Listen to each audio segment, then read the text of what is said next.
Hola chicos, buenas tardes ya a todos y buenos días en los países que aún esté de mañana. Bueno chicos, bienvenidos a este quinto día de la Semana Internacional de Neumología. El día de hoy vamos a tener la ponencia sobre tromboembolismo pulmonar. Eh, ok, pero ¿me pueden confirmar uno si se escucha bien, por favor? Y dos, vamos a esperar, chicos, por favor, unos 5 minutitos para poder dar inicio a la charla, ya que tuvimos un pequeño retraso con la ponente, así que les pido ese favor de que nos esperen. Mientras tanto, confírmenme si se me escucha ok, todo bien. Y bueno, coméntenos desde qué país nos siguen, ¿no?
Ok, chicos, ahora sí, buenas tardes a todos los presentes que nos siguen a través del canal de Sociem Huánuco. Bueno, en esta oportunidad tengo el honor de presentar a la doctora Paola Aguirre Camino, quien es residente de radiodiagnóstico en el Hospital Universitario Puerta de Hierro en Majadahonda, Madrid. Es creadora de contenido médico en la cuenta de Instagram de Sudamericana. Y bueno, en esta oportunidad nos va a presentar el tema de tromboembolismo pulmonar. Adelante, doctora. Hola chicos, ¿qué tal? Buenas tardes. Espero que se escuche bien y que pueda también ver las preguntas que vayan haciendo durante la ponencia, así lo hacemos un poco más dinámico y estamos todos atentos. Como ya han mencionado, yo soy residente de radiodiagnóstico en el Hospital Puerta de Hierro, que está en la localidad de Majadahonda, en la Comunidad de Madrid, en España. Eh, Voy a hablar hoy de tromboembolismo pulmonar, que bueno, nosotros mayormente en medicina le llamamos TEP. por evitar la fatiga, ya que los médicos usamos muchas abreviaturas, entonces se vayan acostumbrando a que voy a decir TEP muchas veces durante la presentación y no voy a decir tromboembolismo pulmonar, así eh, vamos un poco con esto más rápido. Y bueno, como siempre, a mí me gusta empezar explicando qué voy a presentar. He dividido la presentación en 4 grandes campos para tratar de hacerla lo más concisa y entendible posible. Lo primero vamos a hablar de conceptos principales, definición, etiología, cuál es la fisiopatología del TEP y cuál es la clínica, perdón, luego vamos a hablar cuál es la clínica. Vamos a ver que la clínica del TEP no es una clínica FETEN, o sea, no es algo que realmente, digamos, clínicamente se puede diagnosticar un TEP, no se puede diagnosticar clínicamente, entonces vamos a tener que jugar un poco con ello y vamos a hablar un poco de qué es típico y qué es frecuente, ¿vale? Ahora voy a explicar un poco más de eso.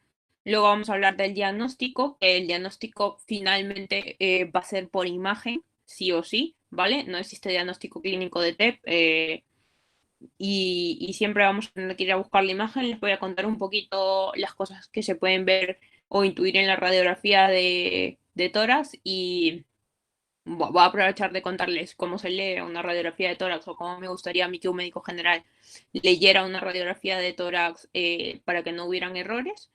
Y luego les voy a mostrar más o menos un poco cómo se ve el tromboembolismo pulmonar en un TAC, ¿no? En un angioTAC, que es lo que usualmente hacemos para diagnosticar. Y por último voy a hablar del manejo a grandes rasgos, sin meterme mucho en cosas muy difíciles o enrollarme mucho, cómo es que vamos a manejar a un paciente que tiene TEP, ¿vale? Entonces, vamos al lío. Y bueno, ya saben que esta frase, bueno, yo la he puesto hoy en la presentación porque me parece que es algo que uno tiene que interiorizar mucho, sobre todo cuando hace medicina, y es que el éxito es la suma de pequeños esfuerzos repetidos día a día. Entonces, cada cosa pequeña que hagamos, hasta el esfuerzo de escuchar esta charla, que a lo mejor no es parte de tu actividad académica, pero que te puede sumar para tu formación como médico, te va a ayudar a hacer cada día mejor médico, ¿vale? Entonces, vamos con esto y empezamos con los conceptos. Bueno, lo primero que a mí me gustaría que tuvieran claro es que la enfermedad tromboembólica venosa, que es, digamos, el gran campo, el gran conjunto dentro del cual se encuentra ubicado el TEP, tiene 3 presentaciones típicas, que son básicamente la trombosis venosa superficial y la profunda, que se definen como que el trombo que se ha formado en el sistema venoso se quede en el sitio en el que se ha formado, o el tromboembolismo pulmonar, que es ese trombo que se ha formado en una vena o dentro del sistema venoso del organismo migre hacia los pulmones y genere una embolia pulmonar, ¿vale? Ahora, la embolia pulmonar no solamente puede causarse por la tromboembolia pulmonar, sino puede estar causada por otras situaciones como las embolias grasas. No sé de qué años distintos sean ustedes, pero cuando hay fracturas de huesos grandes, sobre todo de huesos largos, se produce lo que se llama embolia grasa, que es la migración de émbolos, que en lugar de ser trombillos de la circulación, son embolitos de grasa que se van y se disparan también hacia la zona de los vasos pulmonares y genera una clínica muy, muy específica, que no es el tema de hoy, pero que porque sepan ustedes que esto puede darse, que las embolias en el pulmón no solamente se van a causar por un tromboembolismo o por una enfermedad tromboembólica venosa, sino que también se puede dar por una embolia grasa. También existen las embolias de líquido amniótico, las embolias de tumorales por mismos tumores de pulmón. El otro día he visto un casillo en la guardia de un paciente que pensaban que tenía una tromboembolia venosa pulmonar y lo que tenía era tenía émbolos tumorales en las arterias, ¿no?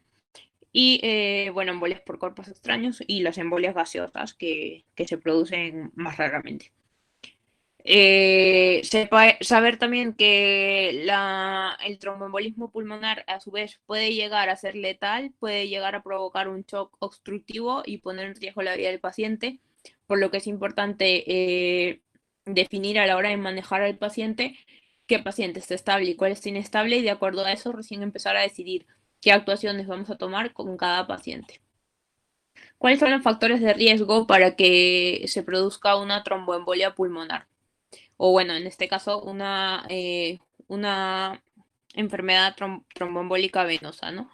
Eh, Generalmente los émbolos que llegan al pulmón o los trombos que embolizan las arterias pulmonares provienen del sistema venoso profundo de los miembros inferiores, ¿vale? Eso es lo más usual, lo más frecuente, lo que vamos a ver en el día a día en las urgencias de los hospitales. El territorio que más tiende a formar émbolos o tiende a formar, mejor dicho, trombos que tienen riesgo de embolizar la circulación pulmonar va a ser el territorio suprapopliteo. Todas las venas que estén por arriba del hueco popliteo son las que mayormente cuando hacemos las exploraciones ecográficas nos vamos a ir a buscar. Y son las que si encontramos un trombo vamos a tener que anticoagular para que este paciente no nos haga un embolismo pulmonar. Los factores de riesgo para que estos trombillos se formen en la circulación venosa profunda son el inmovilismo, los típicos pacientes, esos abuelitos que se fracturan la cadera y ya no se van a poder mover, o el éstasis venoso, o también los estados procoagulantes, que sobre todo yo destacaría entre estos el embarazo o aquellos pacientes que tienen un cáncer activo que genera, son los que más nos están dando problemas. Bueno, ya que estamos en el contexto del COVID-19 o el SARS-CoV-2, se ha visto muchísimo embolia pulmonar como parte de complicación de la infección por coronavirus, porque genera un estado procoagulante bastante nefasto y uno de los puntos más débiles para ser afectados por émbolos pulmonares, pues es la circulación a nivel pulmonar. Entonces es ahí donde se están viendo muchos problemas. De hecho, hemos estado haciendo muchas ecografías de sistema venoso profundo, un poco por descartar patología a nivel de las piernecillas de los pacientes y irnos a anticoagular directamente para evitar llegar hasta el punto del TEP, que complicaría mucho más la situación pulmonar de los pacientes con COVID. Y estamos en esto, estudiando un poco esto, pero que les quede ahora en la cabeza, sobre todo a quienes en poco se vayan a enfrentar a los hospitales, que el COVID está haciendo mucho esto de los TEPS y que los pacientes con clínica de disnea que no empeora, o sea, si bien ya sabemos que el COVID por sí produce disnea, hay pacientes que de pronto están bien, yendo bastante bien, y un día hacen disnea súbita, excesiva, con desaturación y esta situación, entonces hay que irse a pensar a que podrían estar haciendo un tromboembolismo pulmonar, ¿vale? Fisiopatológicamente, lo que va a ocurrir en un tromboembolismo pulmonar es que va a haber un aumento de la resistencia vascular a nivel pulmonar, porque se va a reducir el lecho vascular por la presencia del trombo y esto va a producir que exista una alteración de la hemodinámica de las cavidades derechas. Luego eso lo vamos a ver mejor en las imágenes, ¿vale?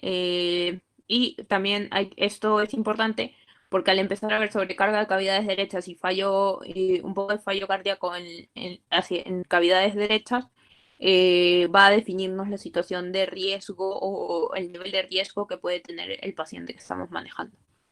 Luego se va a producir también hiperventilación alveolar que se va a dar porque el trombo en el vaso va a empezar a liberar minas y va a estimular a los receptores pulmonares de distensión e irritación, y en este caso la hiperventilación alveolar se puede presentar o con la PCO2 normal o con la PCO2 disminuida.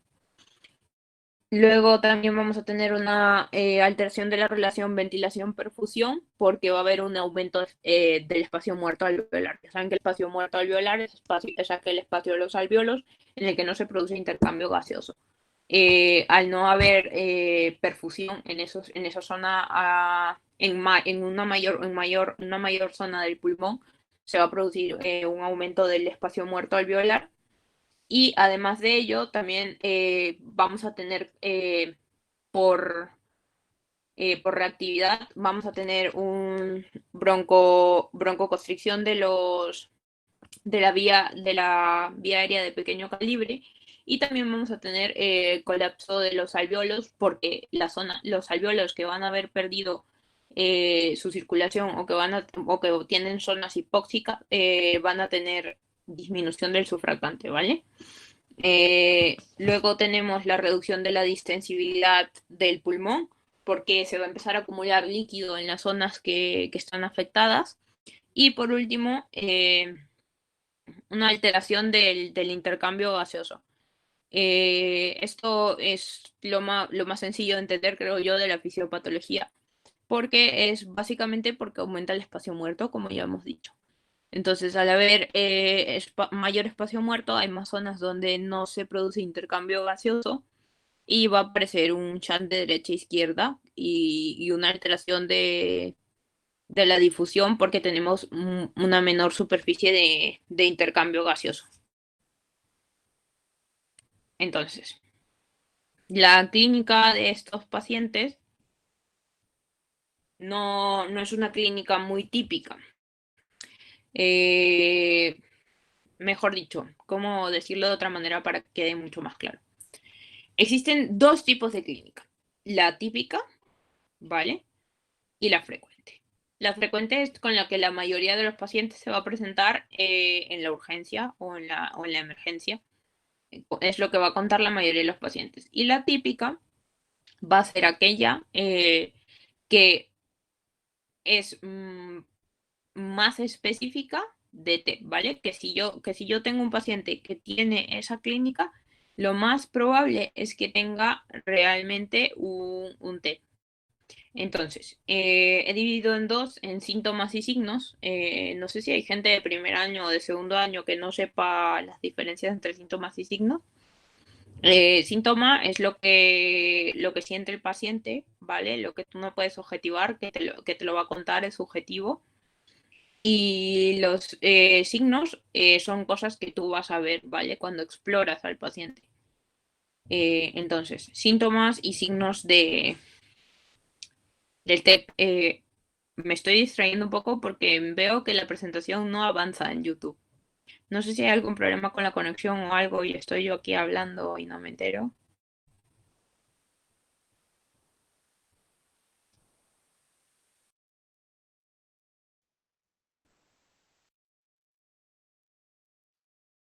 Ahora recién he visto que ha cambiado a fisiopatología. Bueno, debe estar con retraso. Seguimos. A ver, entonces, estaba diciendo, los síntomas y los signos del paciente que va a llegar a emergencias con sospecha de TEP. Lo primero es que el paciente va a contar disnea, ¿vale? ¿Cuál es la diferencia entre lo típico y lo frecuente? Es que frecuentemente el paciente va a contar una disnea X. Me siento más cansado, pequeños moderados esfuerzos, subo las escaleras y me canso, o camino una calle y me canso, de pronto he estado en casa y de ir del salón a la cocina me he cansado más, cosas muy mínimas.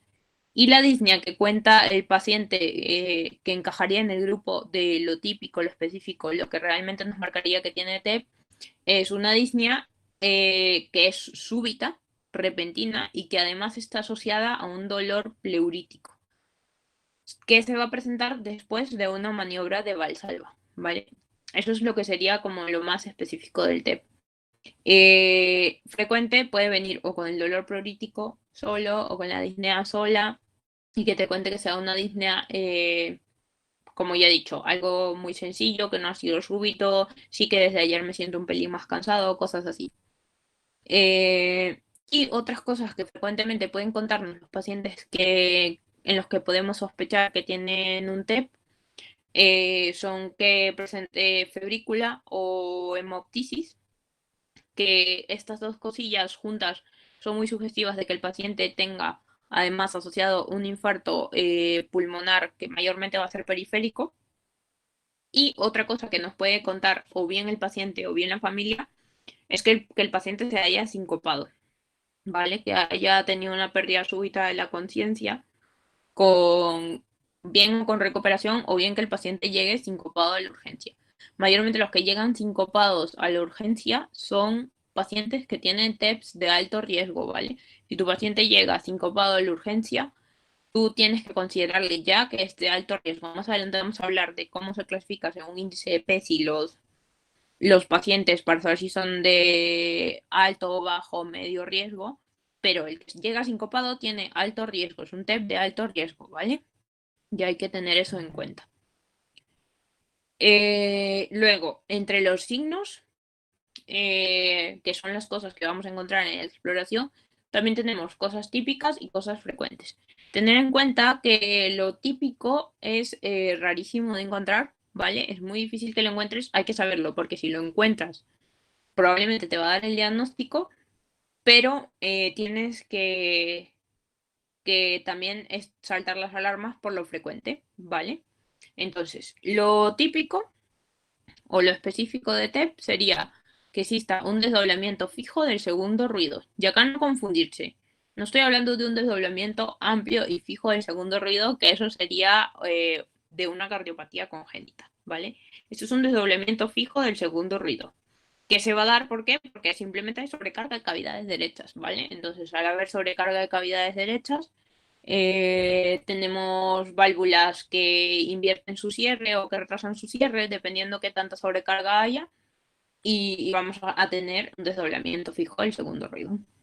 Lo segundo que vamos a tener es un soplo sistólico, no sé por qué dice asistólico, un soplo sistólico pulmonar chirriante, ¿vale? Que eso es raro, raro, raro, raro, muy, muy raro, pero que hay que tener la idea de que puede haber un soplo sistólico en el foco pulmonar chirriante que nos puede estar dando la idea de que puede haber un TEP. Todo esto es indirectamente signos de sobrecarga de cavidades derechas, ¿vale?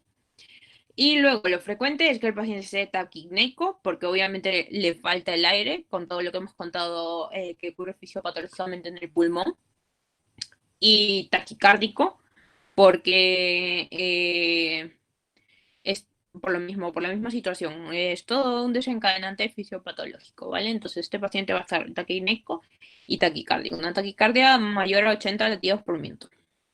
La ocultación pulmonar puede ser X, Y, Z, más ahora que estamos viendo en gente con COVID, ¿vale? Que tenemos auscultación típica de COVID con sus crépitos y tal, de las neumonías intersticiales por COVID.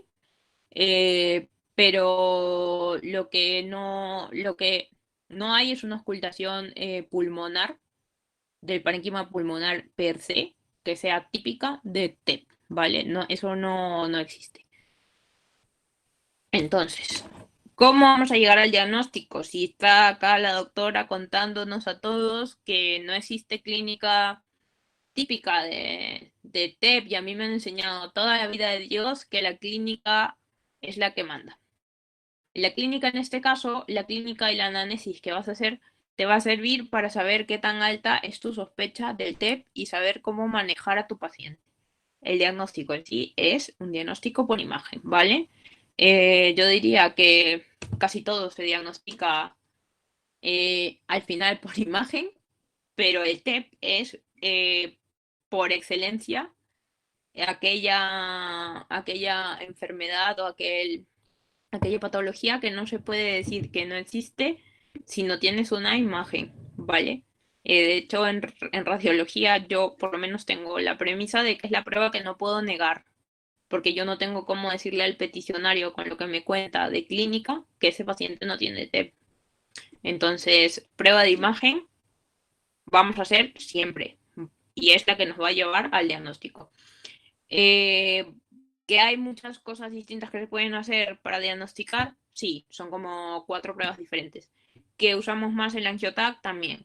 Voy a contar cómo se ve y tal. Es más de que lo vea el radiólogo, pero que muchas veces en las urgencias, sobre todo en Latinoamérica, no hay radiólogo de guardia. Y esto es una cosa que si yo lo veo en el tomógrafo hay que anticoagular al paciente, ¿vale? Perdón, que quería tomar un poco de agua. Vale, entonces, vamos a empezar mirando este algoritmo diagnóstico que es del manual de neumología de AMIR, ¿vale? Para que vean lo bien simplificados y bonitos que están estos manuales, que traen todo súper resumido. Además que el TEP es una patología que se ha preguntado muchísimo en, en el MIR. Y entonces, el abordaje de un paciente con TEP empieza por la sospecha clínica que tengamos. Si nuestra sospecha clínica es baja, por ejemplo, digamos, tenemos un paciente que tiene, qué sé yo, cáncer de pulmón, ¿vale? Cáncer de pulmón y que viene hoy porque tiene disnea desde hace 2 días, que no desatura y que la radiografía de tórax es francamente normal, que el electrocardiograma es normal y que no tiene ningún otro signo. No tiene taquicardia, no tiene taquipnea en la evaluación física, ¿vale? Entonces es un paciente que sería una sospecha baja. Ahora les voy a mostrar el índice de Wells, que más o menos te ayuda a definir a los pacientes en baja, intermedia y alta, pero más o menos porque pongas algo en tu cabeza mientras te voy explicando esto. Si nuestro paciente tiene sospecha baja, vamos a usar el dedímero, ¿vale? Que es una prueba de laboratorio. Y esto, por favor, quiero que se lo graben bien, ¿vale? Y que quede bastante claro. Que es un error muy común que veo todos los días repetirse en el hospital. Que llaman a decir, no, no, no, es que tiene los dedímeros muy altos, entonces quiero descartar un TEP porque tiene los dedímeros muy altos. El dedímero no te dice que el paciente pueda tener TEP o no. El paciente puede tener 24 de dedímero y aún así no tener TEP, ¿vale? Y así como también he visto pacientes con 0,6 de dedímero tienen el TEP bien puesto en el pulmón. Entonces, el dedímero es una prueba que lo que tiene es alto valor predictivo negativo. Y esto hay que tenerlo claro. ¿Qué es esto de alto valor predictivo negativo?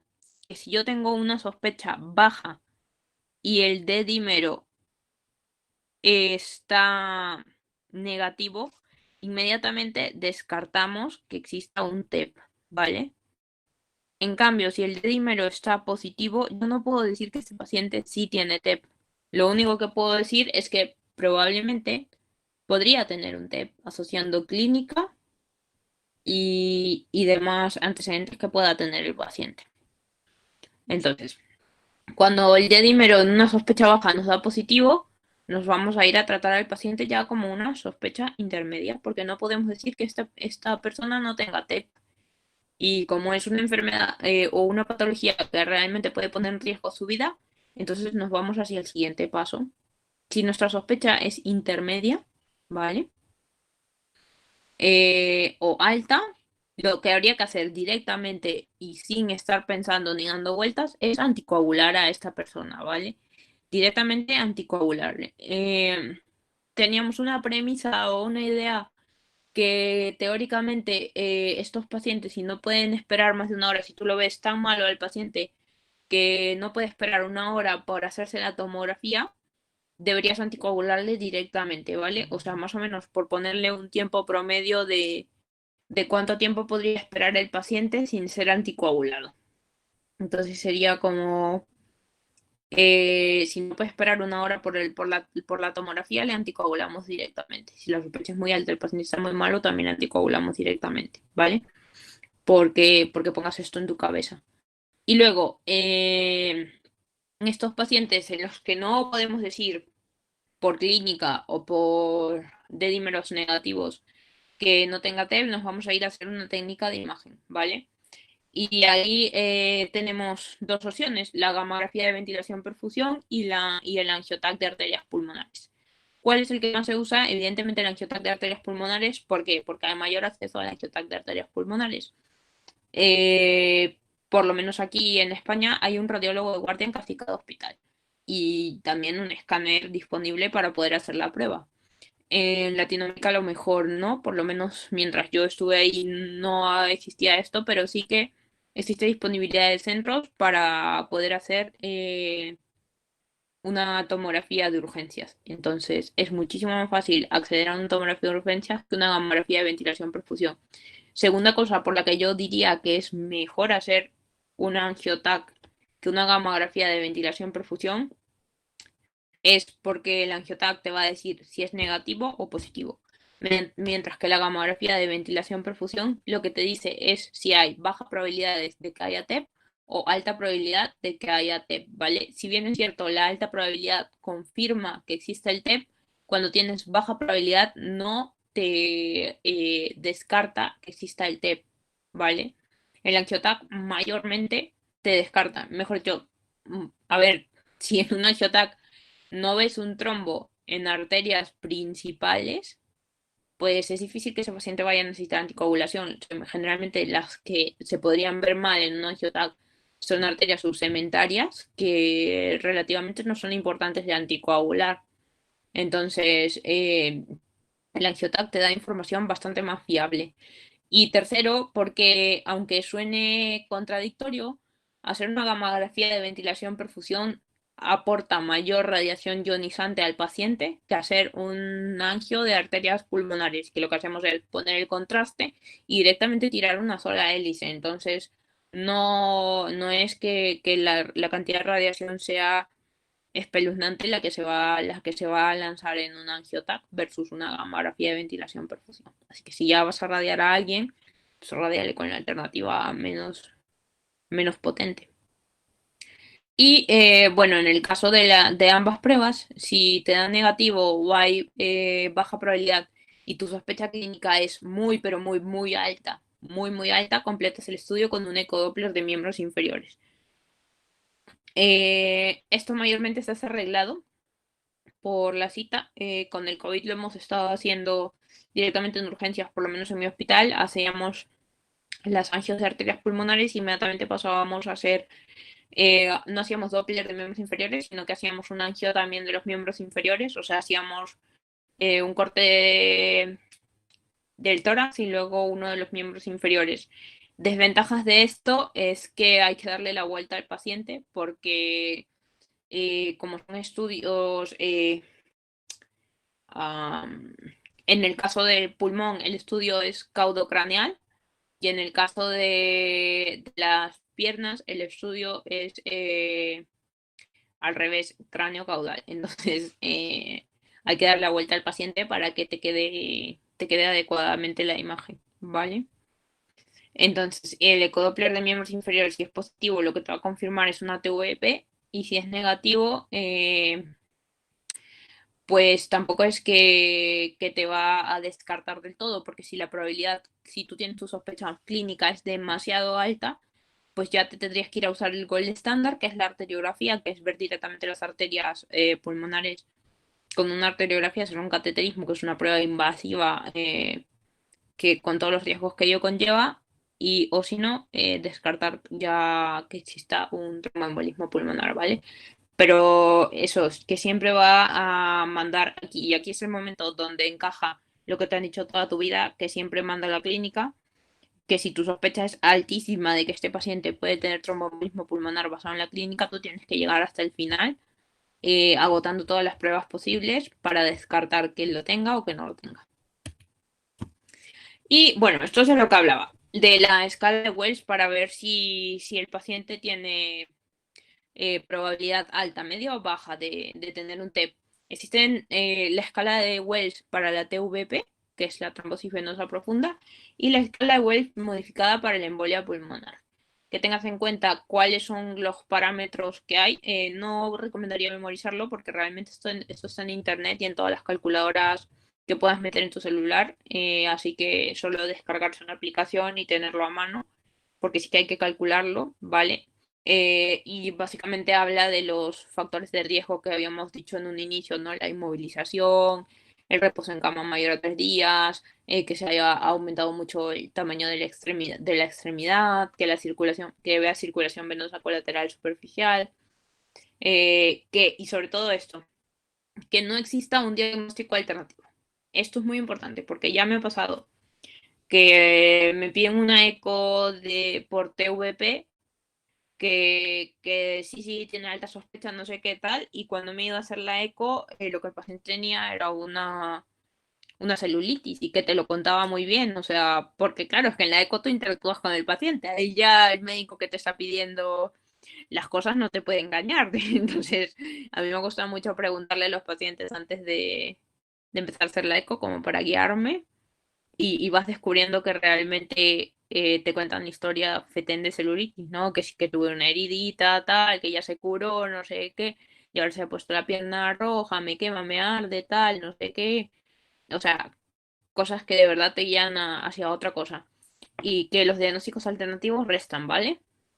Si el paciente tiene 3 puntos, el riesgo es alto. Si el paciente saca en la escala de Wells 1 o 2 puntos, el riesgo es moderado. Y si saca 0, pues el riesgo es bajo. Y esta es la escala de Wells modificada para embolia pulmonar, que básicamente son criterios muy parecidos a la de TVP, pero agrega algunas cosas como la hemoptisis, eh, la frecuencia cardíaca, que hablábamos hace un rato de la taquicardia, que era un posible signo de TVP.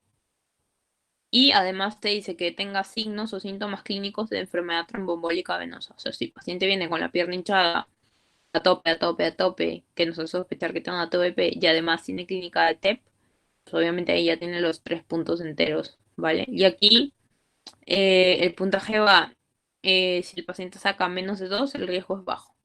Si saca entre 2 a 6, el riesgo es moderado y más de 6, el riesgo es alto, ¿vale? Y así clasificamos a los pacientes.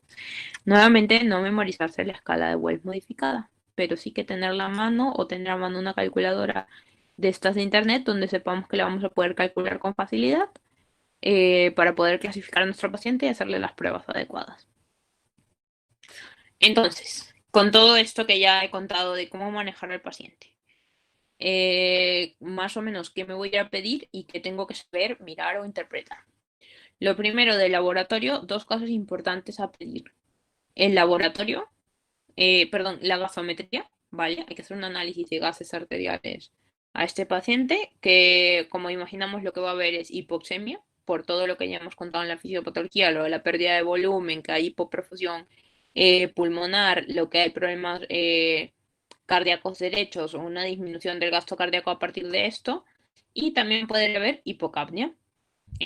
También es frecuente que se vea alterada la gradiente alveolo arterial en estos pacientes, ¿vale?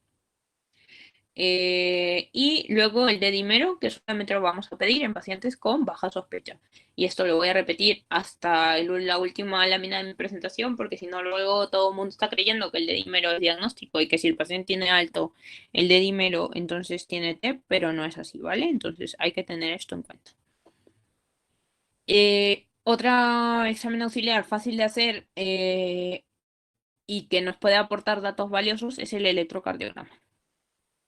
El electrocardiograma también va a tener alteraciones que pueden ser típicas de TEP y también alteraciones que son frecuentes. Ya otra vez volvemos a lo mismo, lo frecuente es lo que la mayoría de la gente va a presentar y lo típico es lo que si vemos, realmente este paciente puede estar teniendo un TEP.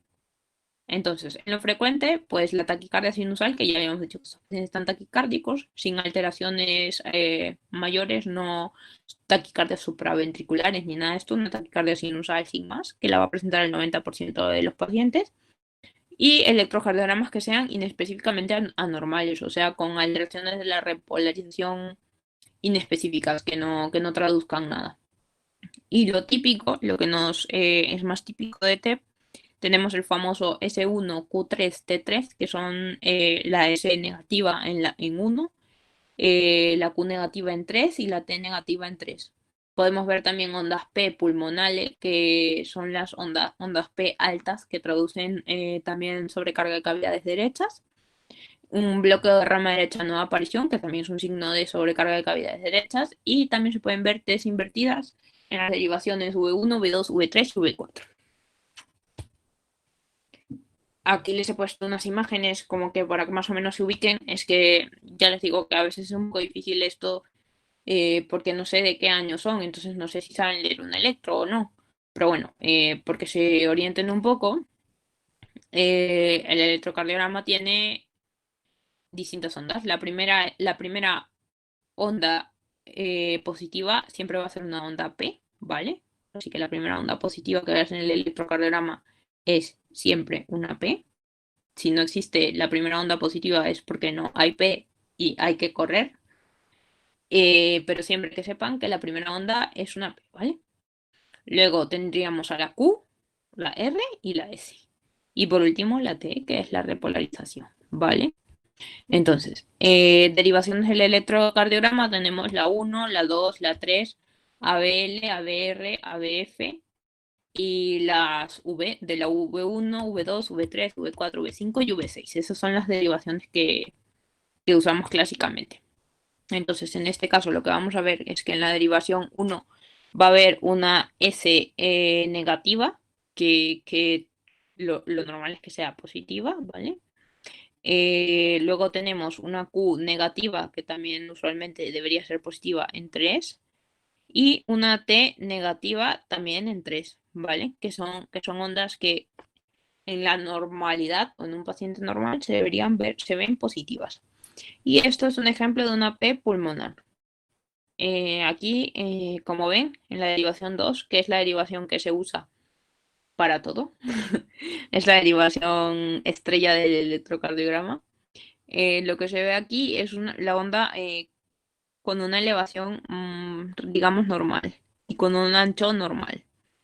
En cambio aquí, como pueden ver, es más alta y como más en puntita. No voy a decir picuda porque si no se puede confundir con otras patologías, pero es como más en punta, ¿vale? Y eso es lo que se puede ver en el electrocardiograma de un paciente con tromboembolismo pulmonar. Y luego pasamos a la imagen. La imagen, que es lo que básicamente yo creo que hasta ahora no he tenido ni un solo día en la urgencia en el que no haya hecho una tomografía para descartar un TEP. Así que es una imagen que ya tengo muy bien aprendido a ver. Lo primero es la radiografía de tórax.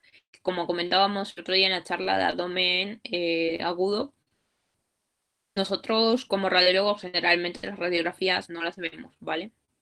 No las informamos. La radiografía se hace y si tú tienes duda puedes venir a preguntarnos a nosotros y nosotros te contaremos qué más o menos vemos o qué se nos ocurre que estamos viendo. Pero no las informamos como tal. Así que el médico general o el médico que va a estar en la puerta, ya sea de cualquier especialidad, el cardiólogo, el reumatólogo, el nefrólogo, el que sea que está viendo al paciente, tiene que saber ver una radiografía simple, ¿vale? No me voy a meter en el jaleo de explicar cómo se ve una radiografía simple eh, totalmente, porque creo que ya han tenido esa charla, pero sí que les voy a contar un poco cuál es la sistemática que yo sigo para mirar una radiografía de tórax y qué se podría ver en una radiografía de tórax de un paciente con TEP. Nuevamente volvemos a lo frecuente y lo típico, ¿vale? Lo frecuente es que la radiografía sea inespecíficamente anormal, o sea, que veamos infiltradillos sin más, o que veamos un derrame pleural, o que sea rigurosamente normal. Tenemos muchos pacientes con TEP que tienen radiografías normales, incluso con TEP y COVID.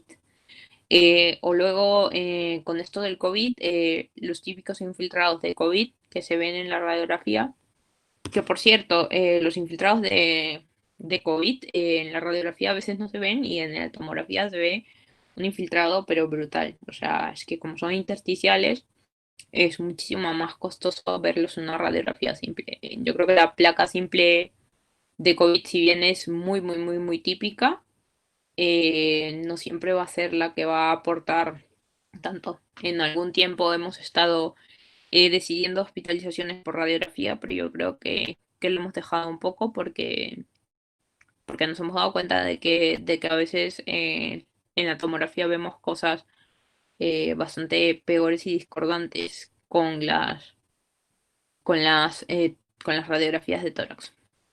Entonces, típico de TEP en la radiografía de tórax, la joroba de Hampton, que es básicamente la traducción de un infarto pulmonar.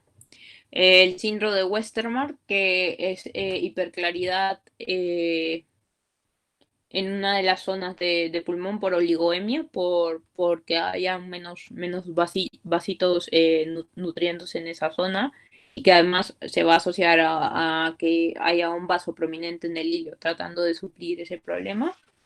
Y la amputación del hilio, que es rarísima, es muy difícil de ver porque, pues vamos, o sea, hay que tener un TEP bastante severo para que lleguemos a ver una amputación del hilio. Y entonces, aparte de la radiografía, las pruebas que vamos a pedir o entre las que nos vamos a decidir para confirmar el TEP serían el angio-TAC de arterias pulmonares, que es el que usualmente se hace, la gamografía de ventilación-perfusión, que hay que tener en cuenta que la gamografía de ventilación-perfusión, aparte de lo de la radiación ionizante que ya les dije, de diagnóstico solo te dice si es altamente probable o si tiene alta probabilidad o baja probabilidad de ser TEP, pero no se lo descarta al 100%. Y que además este tipo de pruebas no se puede hacer si el paciente tiene una alteración pulmonar de base, ¿vale? Solo se puede hacer en pacientes que tengan una buena ventilación. Pacientes con patología pulmonar de base no pueden hacer gamografía de ventilación-perfusión porque no te va a dar una información real. O sea que es una prueba bastante limitada, la verdad.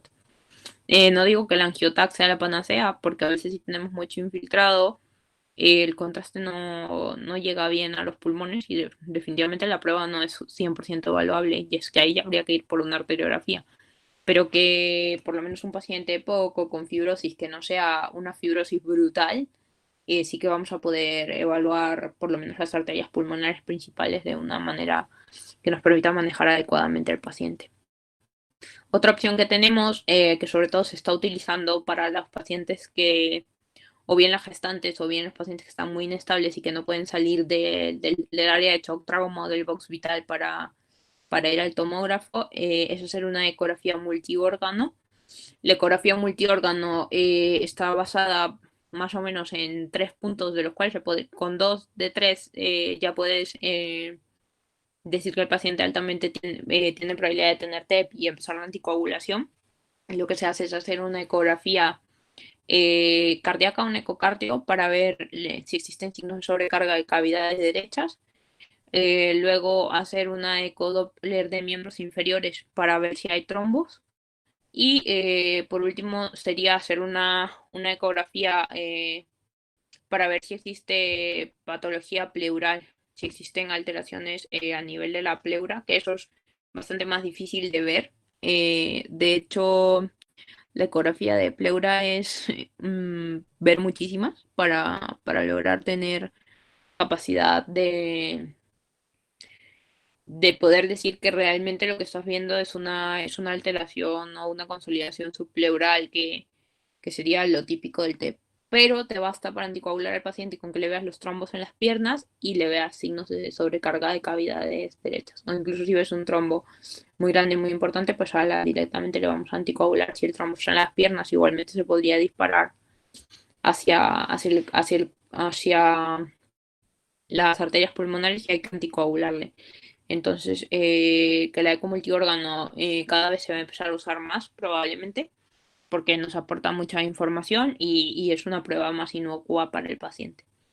Y por último, la angiografía pulmonar, que es el gol estándar del diagnóstico, ¿vale? Es la más sensible y la más específica, pero no se usa porque es una prueba invasiva, básicamente, porque es una prueba invasiva y que podemos ver muy bien con el, o sea, sí que podríamos verlo bien con el angiotac, no necesitamos someter al paciente a una prueba invasiva con el riesgo que esto conlleva, ¿vale? Tener en cuenta que el angiotac de arterias pulmonares se hace con contraste, igual que la angiografía pulmonar, Por lo tanto, no se puede hacer en pacientes con insuficiencia renal o con alergia a contrastes yodados, en los que habría que hacer una gamografía de ventilación-perfusión, pero que a ver, que si son las 12 de la noche y el paciente está malo, puedes optar por riesgo-beneficio, hidratarle, ponerle la acetilcisteína o lo que sea necesario para minimizar el daño que le pueda generar el riñón poniéndole contraste. O en los pacientes con alergia a contrastes yodados, lo que se hace usualmente es hacer una pauta de premedicación con corticoides y antihistamínicos para evitar que se desencadene un shock al colocarle el contraste yodado, ¿vale? Así que alternativas hay. Nadie ha preguntado, pero a lo mejor esta duda podría surgir más adelante y antes de que lo pregunten, ¿qué pasa con las pacientes embarazadas? Que he dicho al un inicio que el embarazo es un estado protrombótico y que pues si una embarazada tiene un TEP, ¿cómo le meto al tomógrafo a mirarle si realmente tiene un TEP sin radiar el feto? Entonces, opciones en la embarazada. Hacer la eco multiórgano, ¿vale? Que nos puede dar información muy útil de cara sobre todo anticoagular. Si a pesar de eso nada nos da una pista y seguimos teniendo alta sospecha clínica y muchas dudas, podríamos intentar, si la paciente no tiene ninguna patología pulmonar de base, hacer una tomografía solo de perfusión, ¿vale? Que algo nos puede orientar, no va a ser diagnóstico, pero nos va a orientar en algo y también nos puede dar la pista para ver si anticoagulamos. Lo siguiente podría ser ya decidir consensuadamente con la paciente si hacer una gamografía de ventilación-perfusión o un angiotac de arterias pulmonares con un mandil de plomo que proteja la zona de abdomen pelvis de la paciente, sacando solo los cortes altos, sin necesidad de radiar demasiado o evitando radiar la zona donde está el fetito para no generar ninguna probable malformación o ningún daño por radiación. Entonces ya eso es un poco más tomar la decisión consensuada con la paciente. Y obviamente lo más salomónico sería usar el mandil de plomo y evitar la gamografía de ventilación perfusión, que la radiación ionizante es bastante más alta finalmente. Entonces, ejemplos. En esta radiografía de tórax lo que vemos es la joroba de Hampton, ¿vale? Se ve aquí, que es como un triangulillo, ¿vale? Lo que traduce es un infarto pulmonar. Este paciente con certeza, ya te digo que está, o con casi certeza que está haciendo un TEP. En esta radiografía de aquí lo que vemos es el signo de Westermarck. Y esto un poco, no sé si lo llegan a ver en casa, pero bueno, a ver. Ven que esta zona de aquí, como si los vasos se hubieran perdido, o sea, los vasos no llegan hasta el final del pulmón, a diferencia de aquí, que sí que se ve mucho mejor cómo se dibujan los vasos pulmonares en esta zona, ¿vale? Eso es el signo de Westermarck, oligoemia.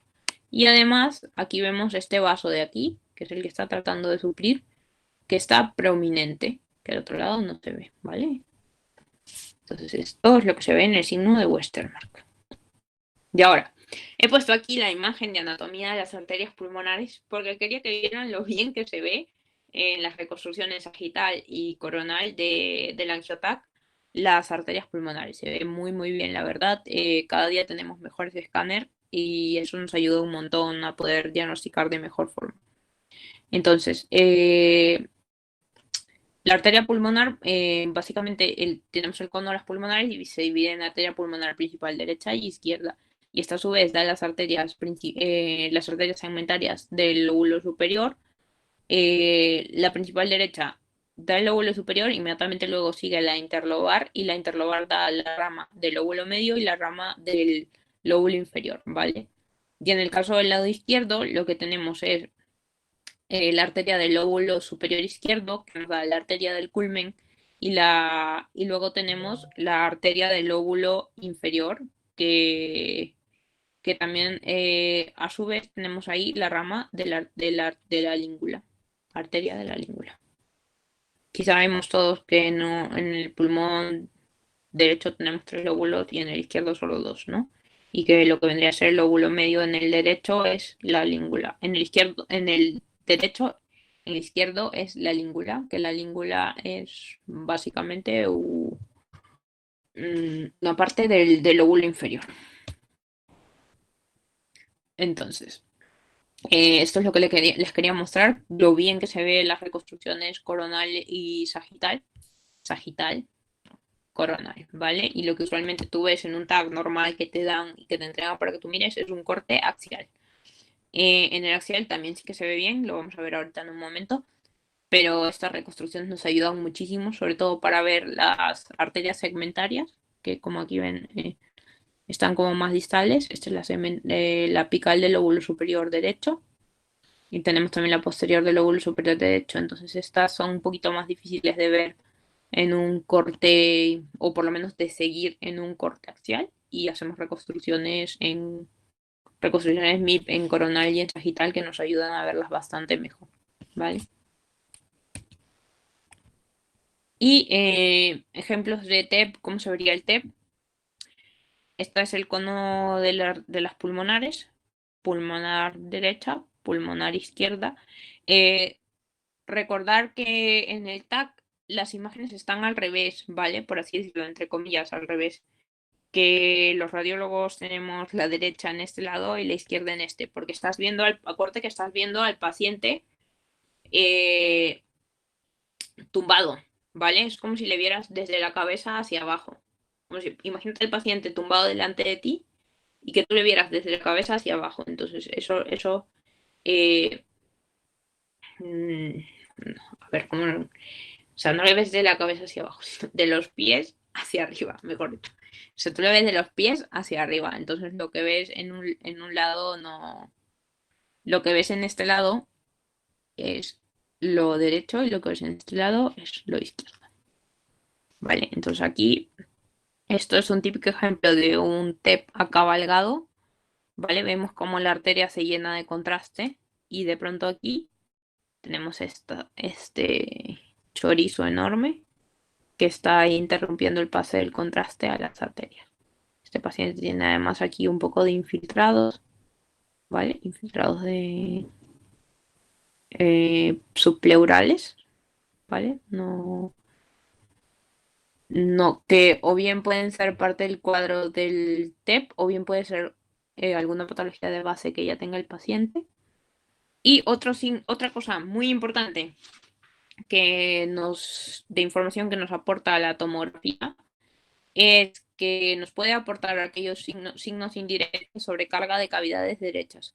Y un signo indirecto de sobrecarga de cavidades derechas que se suele ver muy, muy, muy, muy bien en el TAC es el reflujo del contraste hacia la vena cava inferior y las suprahepáticas. Que si tú ves esto, quiere decir que las cavidades derechas están haciendo fallo probablemente, ¿vale? El contraste no debería ir hacia esa zona, no debería llegar. En un TAC normal no se ve. Esto es un signo de sobrecarga de cavidades derechas, ¿vale? Otra cosa que se ve en el TAC como signo de sobrecarga de cavidades derechas es que solemos hacer una reconstrucción con unos planos especiales, porque si bien la tomografía no se toma en sincronización como para saber cuándo está en diástole o en sístole el corazón, tratamos más o menos de sacar las medidas, intentar ver la relación ventrículo derecho-ventrículo izquierdo. Si la relación ventrículo derecho-ventrículo izquierdo es mayor a 1, entonces podemos hablar de que el paciente está haciendo un crecimiento de cavidades derechas, que probablemente esté haciendo una sobrecarga de cavidades derechas, ¿vale? Y que ya veremos cuál es la implicancia de esto más adelante ahora cuando hablemos del manejo. Este es un caso mío, es de mi guardia, de una de mis guardias. Se veía muy bien en la radiografía la joroba de Hampton, ¿vale? La podemos ver aquí. Y cuando hemos hecho el TAC, tenía este defecto de represión, ¿vale? Que se ve aquí. Tenía algunos defectos de represión aquí también, pero más estaban en los defectos de represión que se veían, estaban más en las ramas de la base del lóbulo, perdón, en las ramas del lóbulo inferior del pulmón derecho, ¿vale?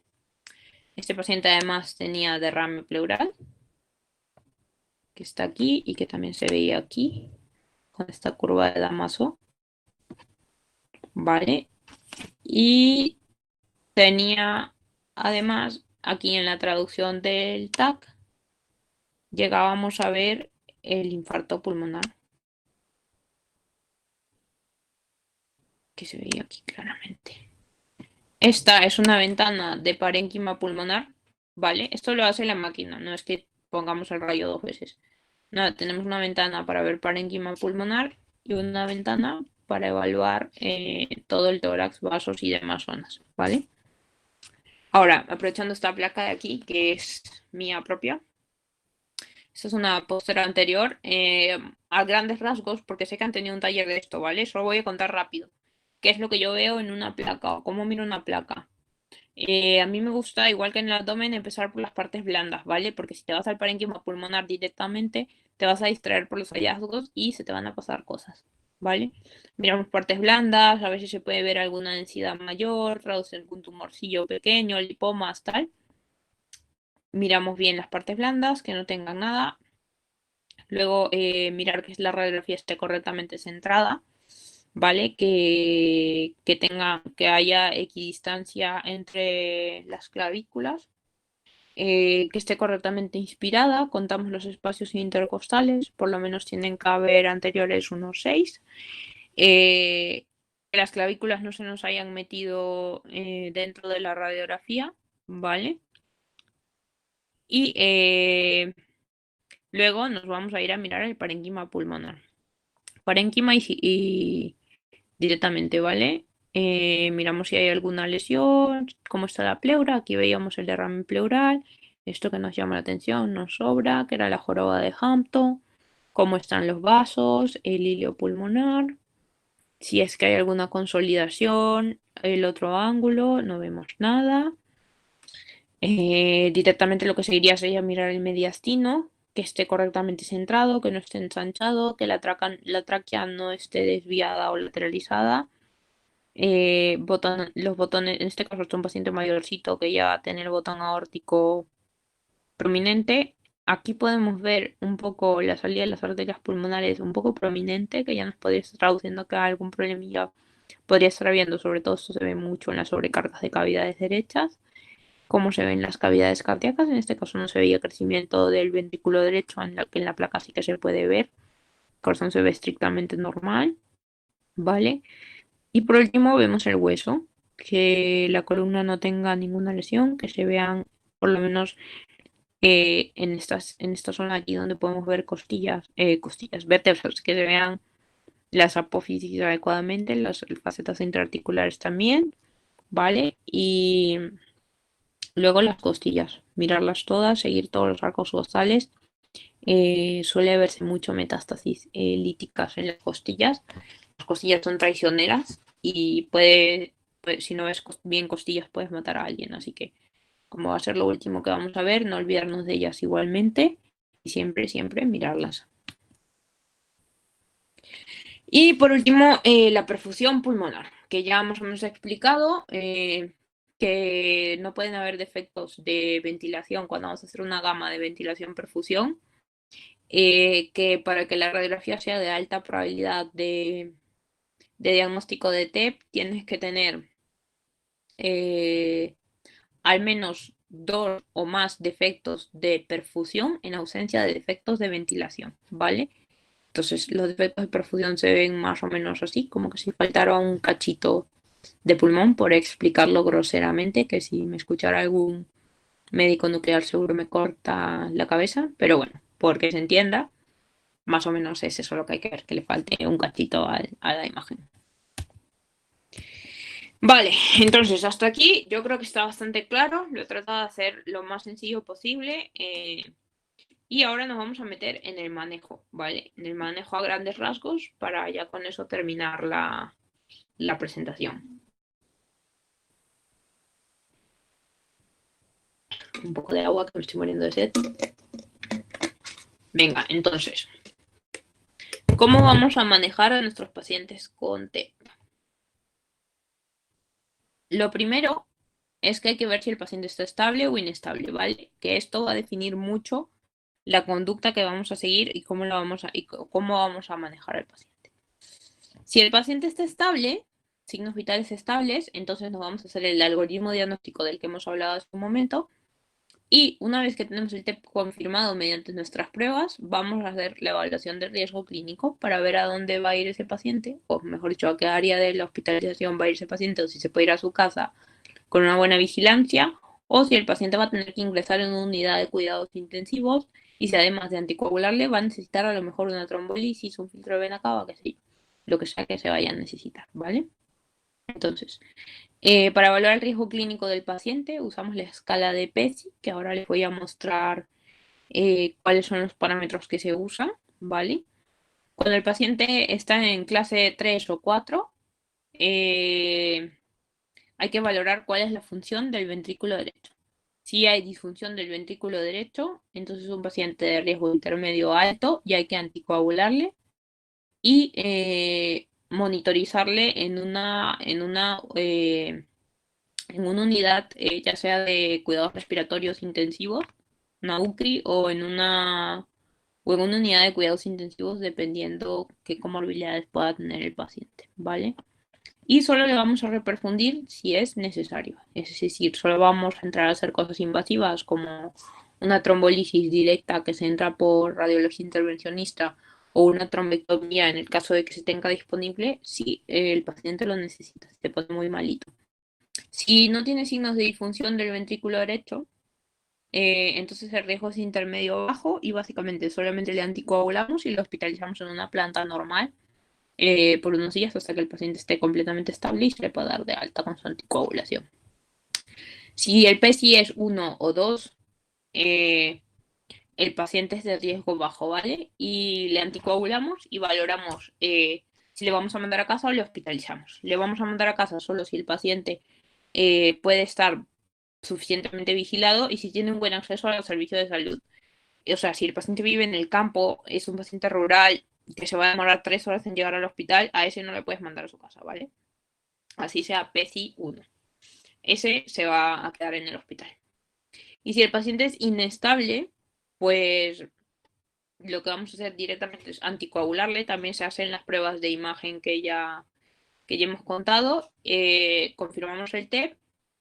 Y como es un paciente de riesgo alto, nos vamos a ir a hacer la reperfusión directamente, ¿vale? Con las técnicas intervencionistas y le vamos a anticoagular y le vamos a monitorizar en la UCI,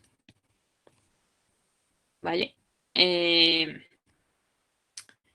Más cosillas sobre el tema de los pacientes estables o inestables.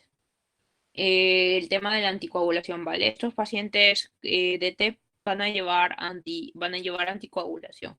Usualmente lo que hacemos es poner heparinas, ya sean no fraccionadas o de bajo peso molecular, durante los primeros días y luego ya el paciente pasará a anticoagulación oral, que es con la que se va a ir a su casa con un dabigatran o con apixaban, ¿no? Y esto se va a mantener si es un primer episodio durante 3 a 6 meses y si es un episodio repetitivo, pues es preferible mantener el tratamiento de por vida, ¿vale? Los pacientes que están recibiendo quimio hay que tener en cuenta que se prefiere bastante que reciban directamente heparinas, ¿vale? Que no cambien a anticoagulantes orales. Si la anticoagulación está contraindicada, estos pacientes que han tenido sangrados, ictus, una hemorragia intracraneal importante o que tengan aneurismas no tratados, todas las contraindicaciones que ya conocemos más o menos por neuro de anticoagulación, a esos pacientes habría que plantear ver si es necesario colocarles un filtro de vena cava. ¿Qué es un filtro de vena cava? Es no es otra cosa que entrar con un artefactito que es como un paragüitas. No es broma. Me he debido poner una imagen, solo se me ha olvidado ponerles una imagen. Pero bueno, que es fácil de encontrar en Google si alguien se queda con la duda. Buscar un filtro de vena cava. Es como un paraguas literal que se coloca en la vena cava para impedir que pasen por ahí los trombos. Efectivo, pues a veces sí, a veces pacientes con alto riesgo trombótico, muchas veces trombosan el filtro y es un rollo, porque hay que meterse a quitar el filtro, a limpiarlo y tal, y es bastante complicado. Pero que sepan que existe la alternativa, que si a tu paciente no le puedes anticoagular, le puedes poner un filtro de vena cava, ¿vale? El paciente inestable. Al paciente inestable le vamos a fibrinolizar, ¿vale? Las contraindicaciones de fibrinolisis pasan por casi lo mismo de lo que hemos estado hablando de la anticoagulación. Pacientes que tienen aneurismas, que han tenido cirugías mayores recientes, que han tenido sangrados intracraneales. Esos pacientes no se pueden fibrinolizar, ¿vale? Y a ellos hay que plantear si hacerles una trombectomía, ya sea quirúrgica o endoarterial percutánea mediante radiología intervencionista, ¿vale? Son las dos alternativas que se puede tener con estos pacientes.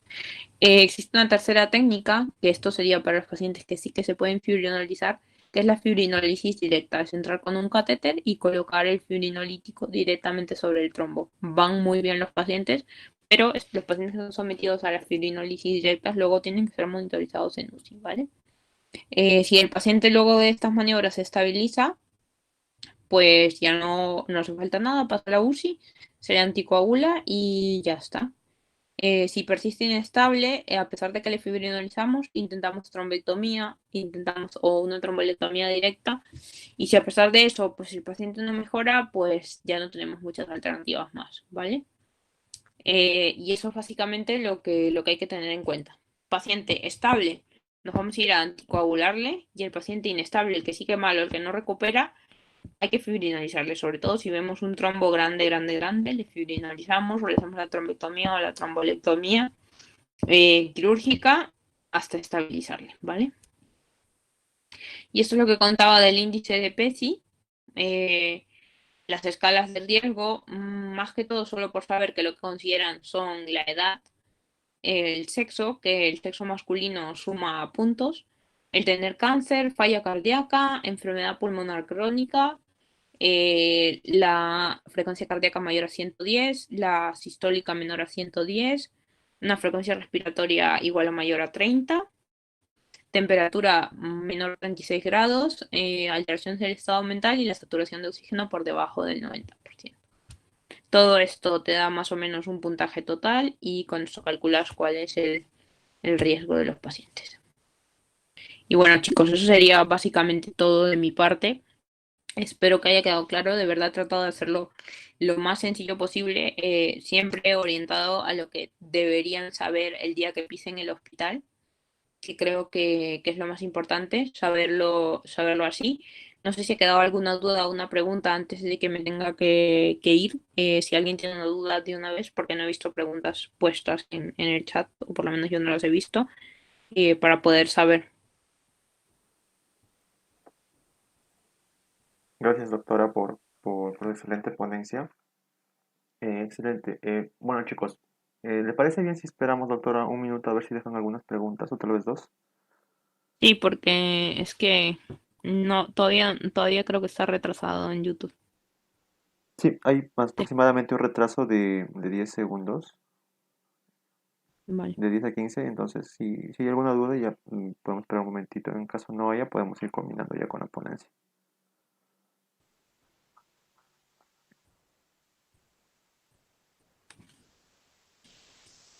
Y bueno, mientras dejan sus preguntas, doctora, agradecerle una vez más de parte de ambas sociedades organizadoras, tanto la SOCIEM DAC como la SOCIEM Huánuco. Y bueno, esperar que tal vez podamos hacer más actividades a futuro. Gracias a ustedes, chicos, por generar estos espacios para compartir un poco de conocimientos con otros estudiantes. Sí, muchas gracias, doctora. Mm, ahora van llegando las felicitaciones al chat. A ver, chicos, si tienen alguna duda, alguna pregunta, algo no les quedó muy claro, por favor háganla para poder responderla.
Ok, doctora, creo que ya no habrían preguntas, entonces ya podríamos ir culminando con la charla.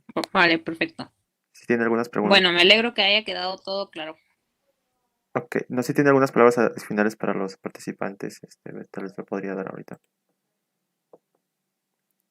Agradecerles a todos, en verdad, chicos. Recién logro entrar bien en el YouTube y veo que hay mucha gente conectada, para ser la hora que es en Perú. Me alegra que participen. Tenemos una siguiente ponencia los próximos días que es sobre lectura de TAC de cráneo, ¿vale? Y un poco de rezo. Vamos a hablar un poquito de resonancia, pero más vamos a hablar de TAC de cráneo, ¿vale? Y bueno, yo creo que lo voy a hacer bastante básica y entendible. Voy a hablar de las densidades, todo lo que hay que saber para mirar un TAC, en verdad. Y luego vamos a hablar un poco de TAC de cráneo, cosas importantes que hay que saber ver en la urgencia. Y bueno, para los que estén interesados, para que estén atentos a las redes, ya saben que nos pueden seguir, que estas ponencias siempre están llegando gracias a Mir Perú. eh, y que estaremos haciendo más actividades cuando sea posible. Excelente, doctora, muchas gracias por todo. Y bueno, hasta luego, cuídese mucho. Gracias a ustedes, chicos. Hasta luego. Hasta luego. Ok, chicos, los que nos siguen por la transmisión se quedan un ratito conmigo, que voy a proceder a enviarles el enlace de la evaluación final del cuestionario. Ok, espérenme un momentito y lo estoy dejando ahí en el chat de YouTube.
Ok chicos, acabo de enviar el enlace del Quizzes y el código también. Recuerden que si no pueden ingresar a través del enlace directamente, diríjanse a quizzes.com y en la esquina superior derecha van a poder encontrar una casilla donde van a poder ingresar un código.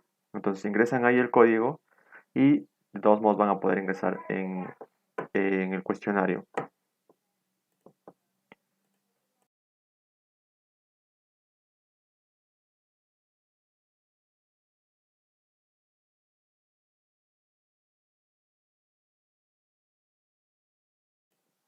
Ok, a ver, para repetirles bien, habían algunas preguntas al inicio sobre dónde se... Mauricio Orozco nos preguntaba dónde me registro. Bueno, si ya se encuentran tanto en los grupos de WhatsApp como Telegram, no es necesario que se vuelvan a registrar. Ya por ahí se está haciendo toda la dinámica que consta en que ustedes, para que puedan adquirir el certificado de toda la semana, porque solo se va a dar un certificado toda la semana, disculpen por ese ruido, se va a dar un certificado por toda la semana y los requisitos son que se van a otorgar 14 cuestionarios, porque son 14 ponencias, ¿ok? Se está dando un cuestionario, un quizzes después de cada ponencia. Entonces, un requisito es que ustedes aprueben al menos 7 de esos 14 cuestionarios, ¿ok? 7 de esos 14 cuestionarios. Para que un cuestionario sea validado como aprobado, tiene que ser con una nota mayor a 6, ya que son 10 preguntas, ¿ok? Por cada cuestionario son 10 preguntas. Entonces, ustedes tienen que sacar una nota mayor o igual a 6, ¿ok? Entonces, luego, el último requisito es que al terminar su cuestionario ustedes le toman una captura o una foto a su nota final, que tiene que ser mayor o igual a 6. Y al terminar el día se está enviando un link de certificación ¿ok? En donde van a tener que subir esa captura. Adicionado ahí también tienen que subir sus nombres completos, ya que ese va a ser el nombre que viene su certificado, y su correo, que es a donde se les va a enviar. Entonces, como se están dando dos ponencias diarias, el cuestionario que se envía por la noche tiene el espacio para que puedan subir dos capturas. Entonces, solo se está enviando un cuestionario al día donde van a subir ya sea una captura en caso la tengan o dos en caso dieran las dos del día, los dos cuestionarios del día. Y básicamente es eso.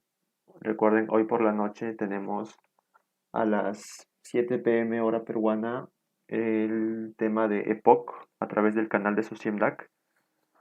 Y culminando esa ponencia se va a enviar el link también del cuestionario de esa ponencia y luego también se va a enviar el link de certificación del día de hoy. Ok, entonces si hay alguna duda, alguna pregunta, chicos, consúltenos aquí o también a los organizadores. ¿Hasta qué hora estará abierto el quizzes? A ver, el quizzes va a estar abierto aproximadamente hasta la 1:50. Ok, va a estar abierto media hora para que puedan darla. Entonces voy a dar inicio al quizzes. Ok, voy a dar media hora para que puedan resolverla. Entonces voy a cerrarla aproximadamente a la 1:55 para que puedan dar. Entonces, chicos, acabo de dar inicio. Ok, suerte, éxitos a todos. Y bueno, eso sería todo por hoy. Si tienen alguna duda, alguna consulta más. Ok, la captura, chicos, la van a enviar al final del día.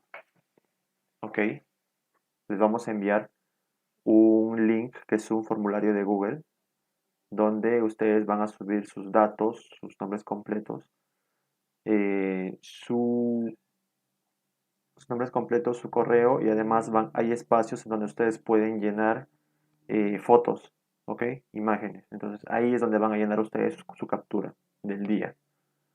Recuerden que si tienen capturas de días anteriores, no las llenen porque no se van a contabilizar porque esa base de datos se compara con la base de datos del Quizzes. Entonces, las capturas tienen que ser del día. ¿Está bien? Entonces, igual aunque suban de días anteriores no se les va a contar porque eso se compara con la base de datos del Quizzes. A ver, ¿cuántas ponencias quedan? Ok, a ver, tenemos quedarían 5 ponencias por realizarse. Dado que el día de hoy tenemos una más a las 7 p.m. con el tema POC y sábado y domingo tenemos dos ponencias diarias, que harían un total de 5 ponencias, las cuales restarían sin contar esta.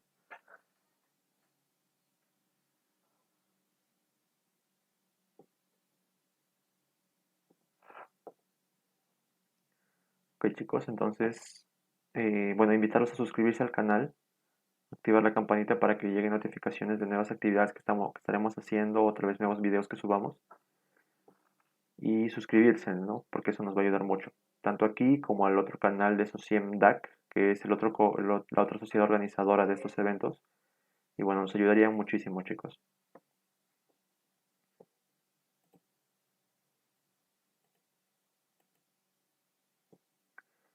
Ok, entonces voy a estar unos minutitos más aquí. 1 o 2 minutos. Si tienen alguna pregunta para poder responderla o caso contrario, ya ir cerrando la transmisión.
Ok chicos, gracias a todos por estar aquí el día de hoy. Entonces voy a proceder a hacer la transmisión.